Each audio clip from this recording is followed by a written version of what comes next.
the lynch mob. He hit me up asking about K Slay. Um, but I don't know, man. It's just been crazy, man. I mean, it's a dark time. I'm thinking it's like a death plague. The death plague is out there, man, and it's catching a lot of people. The death plague going in different directions. But if anybody have any updates on K Slay, just let me know.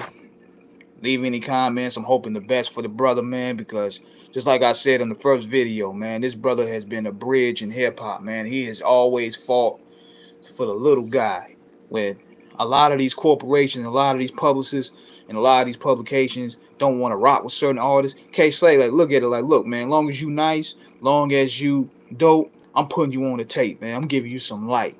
That's what he done with the Deadly Venoms joint, the 24 Deep joint. I mean, it will be a crushing blow for hip hop and the culture as well if K Slay don't pull through. Yeah, I'm back, y'all. Yeah, I had to answer a few phone calls, but I'm hoping everything is the best for that brother, man. And just like I said in the first video, he put Nas back on the streets. When Nas was considered done, K Slay threw the olive branch out there, threw ether on the street sweepers tape, and the rest was history. So that brother needed all the prayers, support, and love that he can get. But going on the Westside Gunn, man, it's been a rough couple weeks for that guy, man. Like, he caught this COVID stuff too, so he's been out of commission. And the WWE want to kick a brother while he down. So this is what happened. They sent an email to Griselda Records talk about copyright claims from WWE songs like Allah Sent Me being removed from streaming and other removed from YouTube. The Hurt Business joint, French Toast, Allah Sent Me. So I'm going to give y'all what really went down with that. See, what he messed up was, and this is one thing about Twitter. Twitter is going to be the downfall of a lot of y'all niggas. Y'all can't go in there tweeting everything on your mind. He went on there talking all that smack after the situation with that announcer. He started talking about, man, how come the AEW and the WWE don't acknowledge me? They need to put some respect on my name. I've been putting on the culture. Yes, you have, but there's other ways of putting it out. And I was thinking to myself, dude, you're not in a position to be barking orders, especially when half of your catalog is sampled for the WWE. So I think what happened with that situation, cooler heads prevailed. And then they end up being cool. Then you start seeing Westside Gunn on NXT. So I was thinking, okay, they got a relationship going on. I guess they acknowledged it.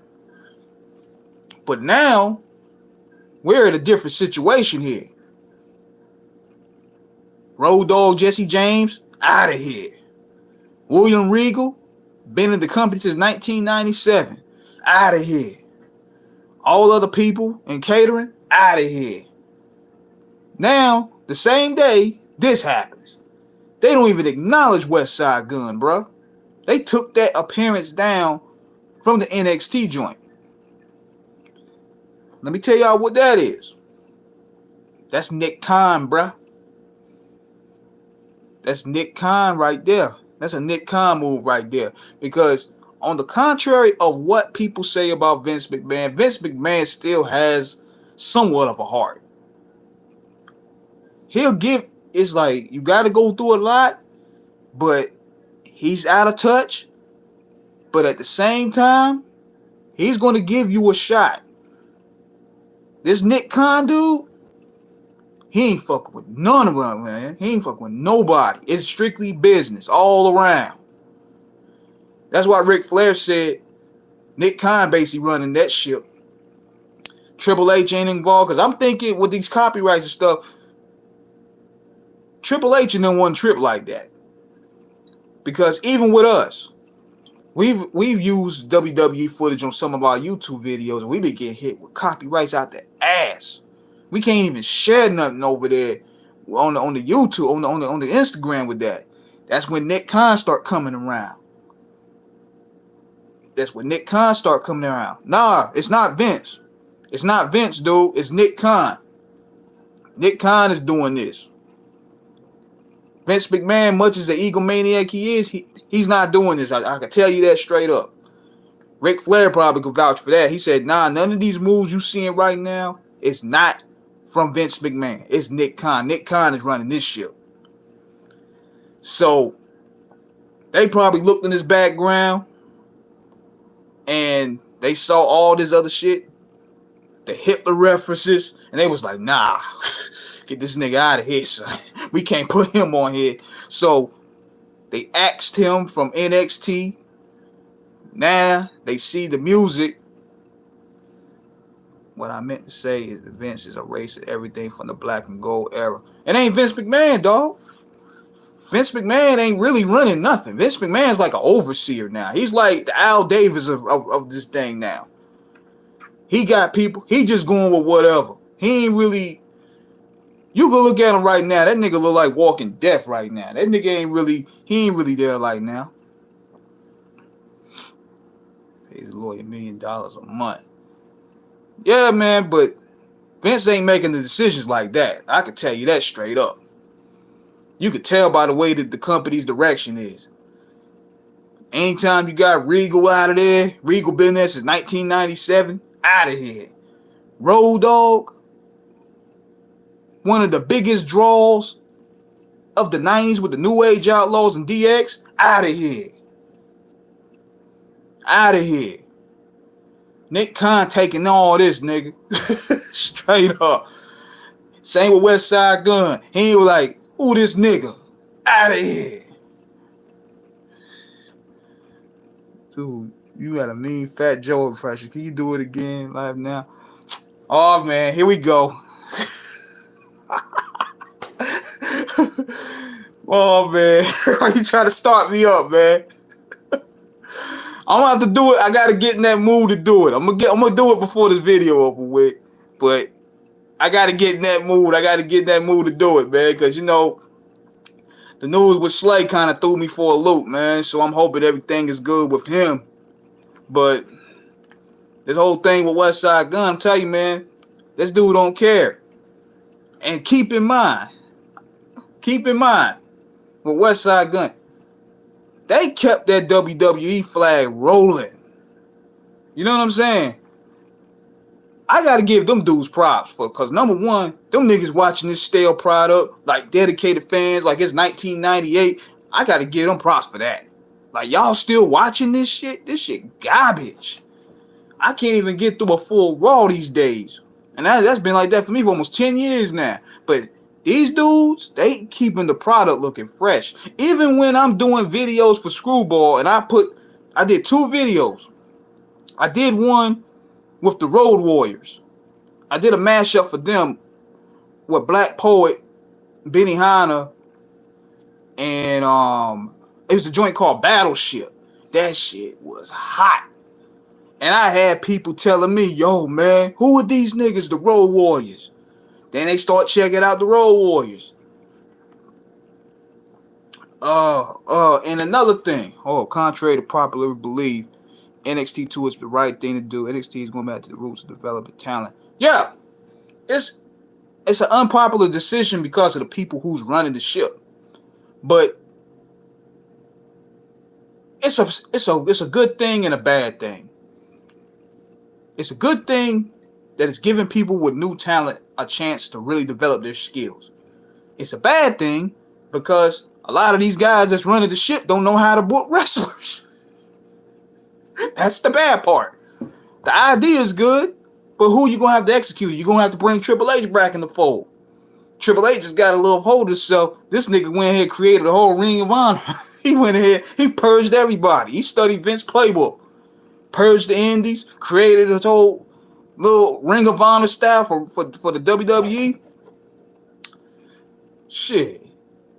He had the right idea, but the wrong execution. But, hey, At the same time, I ain't got faith in those three, though. Nick Khan, Vince McMahon, and Pritchard. Pritchard's a kiss ass. I don't got no faith in them three. But they're doing the right thing and bringing Steiner's son up. Steiner is a beast.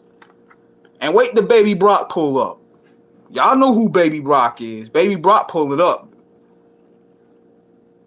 Is DJ K. Slay broke? No, man. DJ K. Slay is going through some serious health issues right now. He's on a ventilator. He caught the virus. So we're sending our prayers out to him because he's actually a friend of my co-host T-Max, man. He's a part of the fam. So we hoping for the best for that brother, man. I mean, we can't lose Slay. Slay has been a pivotal part of the streets and bringing that hardcore hip hop back, man. He fought for us, man. Us underground guys. When you had niggas like Clue going corporate, Envy going corporate, Drama going corporate, K. Slay looked out for the little guys. Taking it back to recruiting former bodybuilders, track stars, and football players, police survivors, and ninjas. Yeah, that's the motive, man. But the problem is these guys got to know how to create stars. These niggas don't know how to book a story from a wet paper bag. But see, that's why I was thinking that's where you bring Westside Gunn in. Westside Gunn could curate the 2K Slay put too much stock in the Papoose and lost twice. Where Pap at? Pap doing good. Shit, I think Pap got a place out in North Carolina somewhere. He stay with Remy, man. They doing good. Pap don't gotta rap no more. He making money. Yeah, him and Remy, they doing their thing. Promoting that black love image going on. Pap doing pretty good for himself, considering he saved his money wisely. Pap is doing good. Trust me on that one. We know Remy making cheddar. Yeah, Pap is doing good. He handled his business the right way. What's with Westside Gunn? The WWE filed a copyright claim on Westside Gunn today. And this is happening around the time Nick Khan and them niggas was firing everybody. They threw Westside Gunn under the bus. And this is despite the fact that he was on NXT. Now if you type up him in NXT, you don't even see it no more. They threw that nigga under the bus. They went ahead and saw all them Hitler references. I mean, considering that the WWE's trying to look like a Mickey Mouse organization, they look at that like, oh, hell no. Hell nah. We ain't putting this dude next to us. They looked at one of them crazy ass covers. Papoose should have done numbers. Done record labels did nothing to promote. Now, what happened with Papoose was he came out at the wrong period. Had he came out in the late 90s where lyricists was coming out, he would have been thriving. He came out, Saigon came out, True Life came out, Mano came out. They came out around the time hip hop was changing. So they kind of got lost in the shuffle right there. They were supposed to be the answer, like after the Wu-Tang and the Bad Boys and all them kind of died out a little. They were supposed to take New York to the next level. But the South came through and kicked the door down on them niggas. And they couldn't really move it like that. So the labels try to force them to make records like them. Shoot. They started doing that with a lot of people, man. Yeah, Westside Gunn been putting on for the WWE, man. If anything, I look at it like this. The WWE, they're making hand over fist regardless. It ain't because of the product. The product is garbage. Even though they're giving niggas a bone and throwing black champions out there, the booking is trash. But we getting Brock Lesnar and Bobby Lashley up there, so that's a good look. But at the same time, Westside Gunn been keeping that brand soaring. So what they should have done, I think this is what Vince would have done. Vince would have give you a shot. That's why people get saying, and yeah, I know a lot of people hard on Vince McMahon, rightfully so. He could be a ruthless guy, but he has a heart. He ain't like this Nick Khan nigga, man. This Nick Khan dude, he ain't giving a fuck. I bet you this. I'm gonna give y'all a prediction before I talk about this here. Shawn Michaels gonna be gone in 6 months. Watch. Watch what I say. HBK gonna be out of here in 6 months. Because they already boosted the schedule. He was working weekends. Now he working 23 hours a day. Oh, Nick Khan about to Thanos this shit. Shit. AEW gonna be picking up everybody, boy. Gonna be heartbroken. Watch what I say. 6 months. 6 months.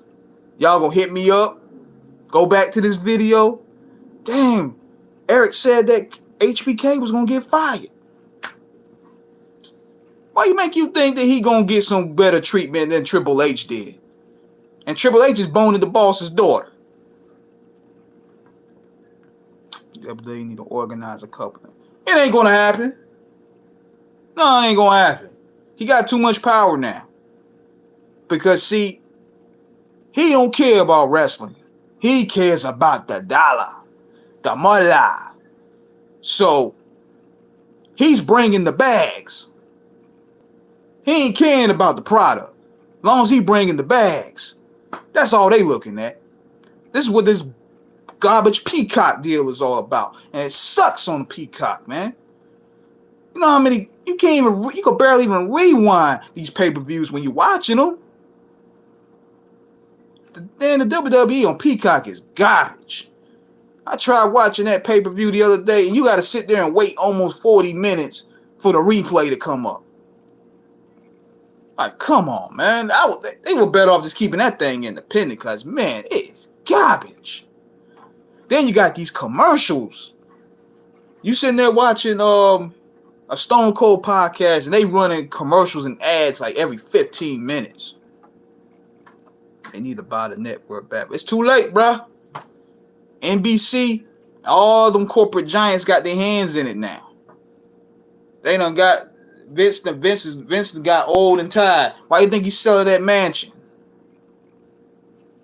Man, if all these wrestlers get the boot, are they gonna have a big enough roster to have a Royal Rumble? They gonna make that joint 15 wrestlers instead of 30. They gonna be throwing people from the crowd in the ring. Then they gonna have people in catering in the ring. They gotta fill it up somehow. Shit, I might jump in there. We might have to jump in there. Shit, fill some spaces. They don't let go half the roster. Shoot. But I'm telling you, man, it's a trip. Ain't no off the cuff. Is what you've been saying. I've been saying it for 10 years. It was gonna happen. Cause see, the problem was this. They trying to make it like UFC. UFC is a brand built off realism. That's why Dana White keeps making money. Conor McGregor ain't fought in 2 years, but they still making good money. Why? Because the UFC is built off realism. You can put any two people in there. You can put me and you in that mug. We'll sell the fight because it's realism.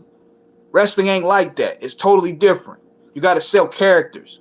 You got to have characters. It's built off characters and storylines.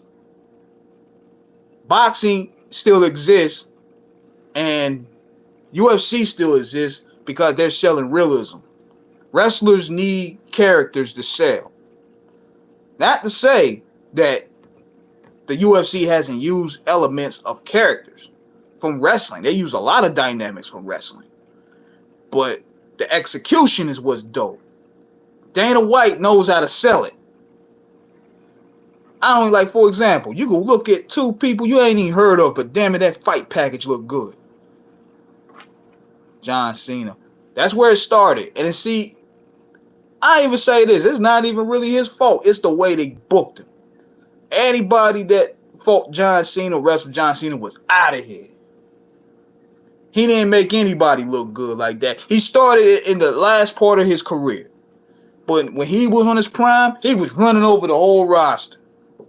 Nobody looked good. Nobody looked good. But like I said, man, Westside Gunn, he caught the L with that one, man. You don't run your mouth on Twitter like that. And this is the problem with people today. Nick Khan did the same thing. Not Nick Khan, Tony Khan. Like, Twitter gonna kill y'all, man. Like, just be quiet. You don't have to say everything. Just be quiet for once. Because you're doing damage, man. I can see him barking at AEW because he don't have no stake there. But damn, dude, you barking at the WWE? Do you know that Cena wanted to turn heel to fall to go at the SmackDown? I haven't heard of that. But he did say on the Ruthless Aggression documentary that he said that he saw a lot of kids in the crowd and he felt like a role model. He wanted to change his image. I'm like, that's a crock of shit, because at the end of the day, man, you done got what you wanted out of the culture and now you ain't need it no more. That's what it was. Because as soon as he came out there with that thug life, war life, basic thugonomics shit, as soon as that nigga won the title, it was slowly leaving. He won't rapping no more. He won't walking with no slang no more. He won't talking with no slang no more. It was out of here. By the time of 06, the middle of 06, it was out of here. He won't rapping. He was a straight era Hulk Hogan, man. He used the culture to get ahead. Remember when The Rock exposed with being a fake as Vanilla Ice Eminem. Yeah. That's what all that was about, man. But he caught the L with that one, man. Westside Gunn should have knew better. He should have knew better, man. But in other news, just like I said, man,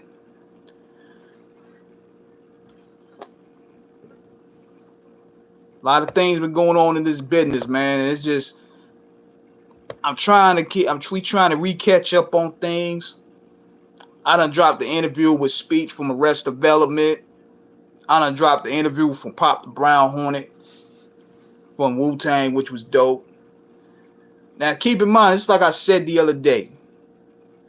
There's a lot of stuff since I started doing Off the Cuff Radio that I left on the cutting floor, that I could have pulled it out there and could have gained some crazy controversy.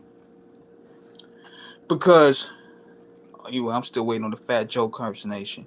Hold on, man. Let me tell you, man. Let me tell you this story right here. Now, I was on the block going to get me a Super Sunday. What did I see, man? I saw Big Pun. Big Pun, my nigga. Larger than life. He was coming out spitting it crazy. I'm sitting there with my ice cream sundae like, this is the most incredible thing in my life. And the cold thing about Pun, he didn't even breathe. This nigga was rapping in the middle of the did we brother be. I was like, yo. I dropped my ice cream on my Timberland boot. Showbiz was with me. AG was with me. That's digging in the crates. Look it up, Google. Google's here, folks. So check this out. I'm about to go step the Pun. 3 niggas was trying to step the Pun. I had my gun right there. Pun was like, what the fuck is y'all? What are y'all doing? I came in there. I took my Terror Squad piece off, wrapped it around my hand, and socked the dude. Pun, I'm going to tell you what Pun did. This is the craziest thing I ever seen in my life. Look it up. He took the guy. After I punched him out, he drugged the nigga. He drugged that nigga right to his car. And I'm going to tell you what he did. This was crazy. This nigga, Pun, my brother from another mother, rest in peace. He got on top of his Ferrari. He climbed on top of his Ferrari. I was sitting there like, yo, this nigga is 500 pounds. How's he climbing on a Ferrari? This nigga backflipped off the fucking Ferrari and landed on the nigga, I punched out. Like, this is crazy. This dude gets spit crazy, and he did a bonsai drop on that nigga. And I was like, yo, we gotta get you on the terror squad. Like, this was amazing.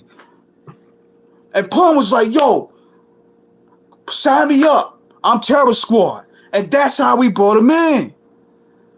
Pun would even write my rhymes. I was a fat kid, Puerto Rican, going gold. Big Pun, we were buying trucks, my nigga. We were buying trucks, Lamborghinis, Ferraris. I was like, I had the Frank Lucas chinchilla going to the Tyson fight. Man, Pun was amazing.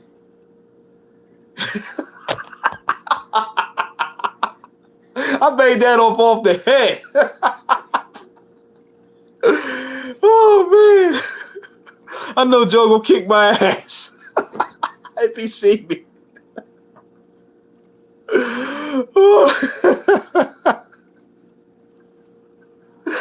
Yo, y'all trying to get me in trouble, man. Yo, Joe don't see this, man.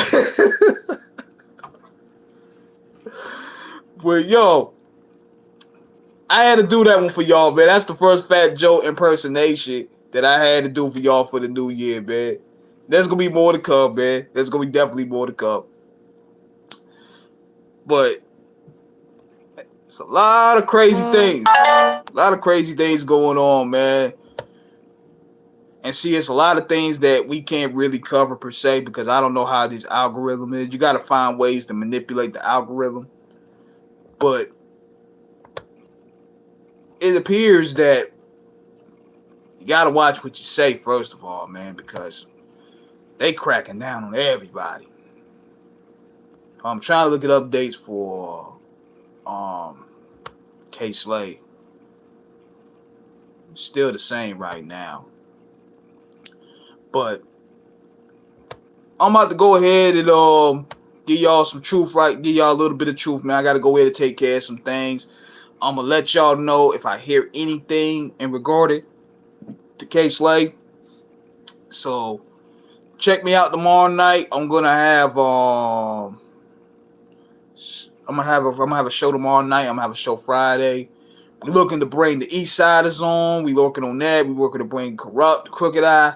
It's gonna be a crazy year, man. So I'm praying for everybody that's going through a lot of this crisis. It don't have to be just health crisis. It could be mental health crisis. It could be a financial crisis. It's a tough time in this country, man. Don't let these Instagram stories fool you. You know how these people, for every one nigga that is going through, is balling out, there's about 100 more going through it. Peacock added the Rock concert. Ain't that some shit? Yeah. Peacock is garbage, man. But which Rock concert was it? Was it the Rock concert where he was talking about Cena, or was it the Rock concert where he was talking about Goldberg? Which one was it? Because I know they edited the one with Cena out of the one. Because I got my ex-girlfriend at the time, she got me the Rock versus Cena DVD, and they had all the promos up there, and I noticed they edited. They took the Rock concert out when he talked about Cena's divorce. See, this is what happened. The Rock has the ability to get John Cena booed out of every arena in the country. But see, they didn't want to do that. So what they did this 50-50 bullshit, and they went ahead and just wanted to keep John Cena the babyface and keep Rock the babyface. That's why The Rock had to hold back a lot of what he was saying. Because he would have torched John Cena. The whole notes on the wrist. Man, that's a giveaway. That's a giveaway. They wanted to make this thing even. That's all it was. Because The Rock would have torched them. Not saying that John Cena can't go on the mic. He can go. I give that to him. That dude can go on the mic. But he ain't no Rock. Straight up. He ain't no Rock. But yeah, y'all, but I'm about to go ahead and sign out, man. I got to take care of some things. I'm going to keep y'all updated about Slay. Prayers go out to our brother, man. We need you in. So subscribe, hit the like button, subscribe to Screwball Radio as well, and I'm out. Peace.